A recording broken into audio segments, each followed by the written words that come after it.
Okay, so final thing to wrap up on here, Paul, before the final question that I ask everyone that comes on the show. And that is, if we've got this database, perhaps we've done what you've laid out for us here. Every weekly sales meeting, we have one story from one individual, and it goes into a document that we can all access. It's on Google Drive, wherever it is. Can one sales member of our sales team share someone else's story, or does that defeat the whole point? Does it make it inauthentic, or is there a way to restructure that story so that rather than just, if there's 5 people in the team, there's 5 stories of theirs documented, they've actually got access to 50 odd because they can reconfigure other people's stories to be able to share them as well? Yeah, you absolutely need to be telling other people's stories. You don't have enough. You will never have enough of your own stories to have enough. All right. I mean, there's 7 billion other people in the world, so there are a lot more of them than there are of you. Absolutely. And now you're not going to tell them in a dishonest way as if this happened to you. That, you'll, if you're going to tell a story about Paul Smith, you'll tell a story about Paul Smith. Right. Yeah, and you've got your peers at work, and they're all going to have had things happen to them, or their customers have had experiences, and you're going to tell stories about them. A lot of the stories you'll tell are about your customers, your other customers who have had great success using the products that you've sold them. Well, those stories aren't about you. Those stories are about the customers.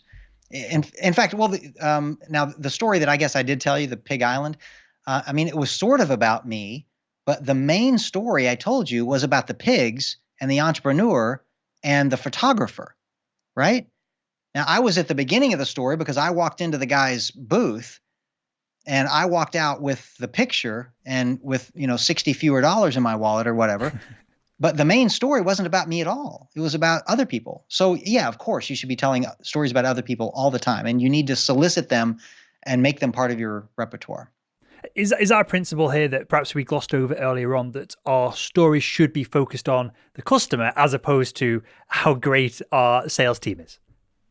Yeah, definitely. In fact, yeah, if you find yourself telling stories about how awesome you are, yeah, those should be the minority of the stories you tell for sure, if ever. You definitely want to tell stories that help people understand what you can do for them, and what your company can do for them, and your services and your product can do for them. Yeah, but I can't imagine you really telling a story about how awesome of a salesperson I am.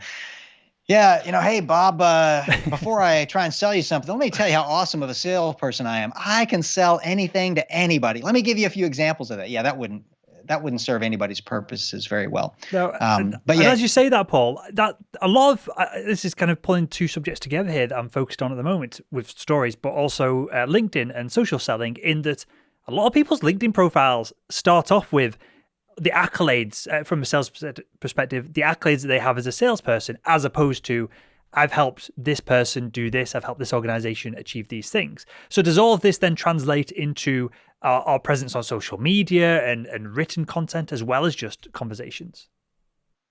yeah. Well, a lot of people on LinkedIn, what they're selling is themselves, right? They're looking for their next job, right? So I think it's fair if you're selling yourself, you need to be telling stories about yourself. So just like you would in a job interview. Job interview, they've already seen your resume. What you should be doing is telling them stories about the things that you've accomplished, the things that you've done, which would be the things that you can likely do for them as well. So that's a perfect opportunity where you should be telling stories about yourself, and the things that you've helped the company who pays you accomplish. So I think that's fair on LinkedIn. But instead of it just being, here are my accolades, you ought to include some articles, some blog posts, this, more in a story format. Let me tell you a little bit more deeply about the thing that I accomplished for this company, instead of just, I was the top rated salesperson on the West Coast or whatever. And that's nice, and put it on there. But I'd like, they probably want to know more than that.